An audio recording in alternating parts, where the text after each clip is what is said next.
morning. I just wanted to hop on here really quick and talk to you a little bit about a question I was just asked about what do I qualify or how much do I qualify when I want to buy a home. There have been guidelines that are given to us many years ago. As you all know, I've been doing this for about 30 years now. Some of these guidelines are really old, but it's what we still follow. So I kind of wanted to break it down for you here so that if you wanted to try to do it and calculate it at home, you can. Please know that you can always call me. I am happy to help you try to figure that out. That's what I'm here for.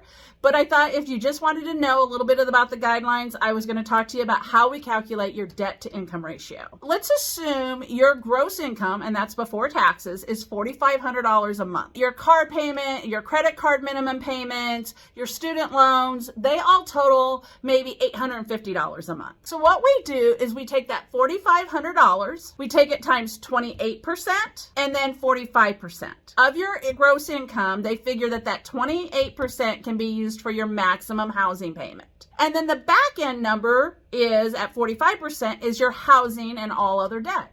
Now, I tell everybody be cautious because there's some things we don't count in your debt. You have to think about when these guidelines came out years and years ago, there were some things that we have now today that we didn't then, such as cell phone bills. So we don't calculate cell phone bills, utilities, auto insurance, those things in there. Know that this is just a guideline and it's what we do. You still have to figure out your budget and what you're comfortable with. But if you take that $4,500 times 45%, that leaves you $2,025. And then from that number, you minus off the $850. So if you did the math, 4,500 times 28%, that number is $1,250. 4,500 times 45%, that number is $2,025. Minus the $850 leaves you $1,175. And it's whichever is the lesser of the two is what we go by. Now, those are just some rough guidelines.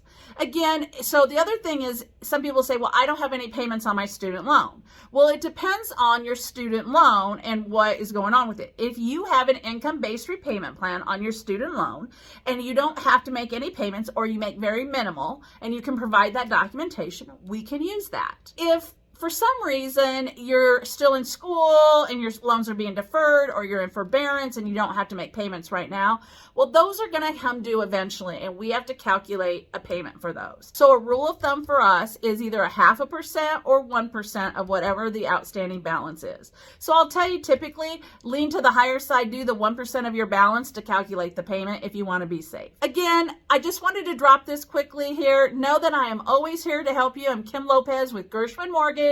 402-320-9015. My job is to help you get you into real estate. Talk to you soon.